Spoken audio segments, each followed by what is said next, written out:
All three of us have done work that's based on history and on reality. I mean, I don't really know that there's all that much difference between, you know, when I decided to write Angels, it was part of the reason that I decided to write it was reading this obituary of Roy Cohn written in The Nation from a left perspective that I shared, except it was completely homophobic and it made me angry and sort of upset on Roy Cohn's behalf, which was a thing I never.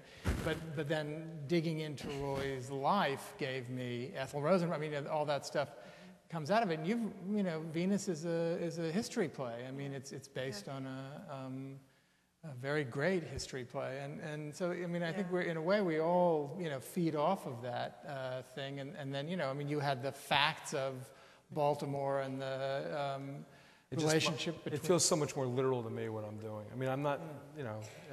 It doesn't come out that way. I mean, really, No, it doesn't. I'm fooling you. Good. I'm fooling you. I don't mind. Fooling you. I don't mind. You fool me and I don't mind. I mean, you know, it's good. Well, I mean, Omar is not a literal. I mean, maybe there is a real Omar. I don't know, but I mean that invention is you know, I mean, it's a.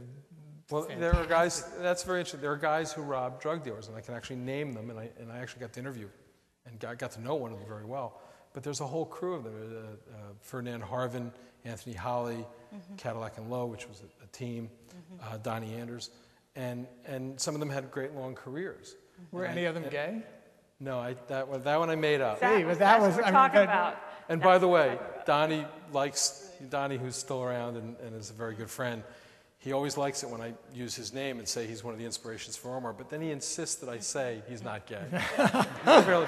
Human empathy only goes so far, apparently. But I mean, that's one thing I mean. I mean, there's that character, as extraordinary as he is because of the skill that he has in, you know, I mean, almost supernatural skill in robbing these people, but the fact that he's gay and that he's a gay man with this kind of incredibly deep heart that isn't in any way sentimental. I mean, that's what made that. Well, I mean, you could say we played with the character, but what we didn't steal and what we what we stole ruthlessly down to the last detail was how you rob a stash house, how guys did certain gigs. You know, I mean, and there, you know, what we are, instead of being the writers on the wire, instead of being creative in the purest sense, what we're doing is we're in some bar in Baltimore writing stuff on a cocktail napkin, going, "This is good. This is good. What happened then?" You know, and I'm trying to work on a piece on New Orleans now, and I actually am writing with a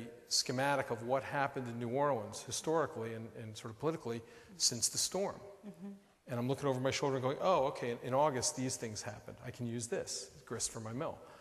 Well, you can say that that's being sort of a devotee of the accurate truth, but actually what I'm doing is shutting a lot of doors even before I begin creatively. I'm basically saying, I already know my skeleton because I'm not even going to bother to think of an honest skeleton. You know, that's just stealing current events or whatever and using it. So the idea of sitting down and the computer screen is empty and saying, what is this play going to be about? That's terrifying. Yeah, you say.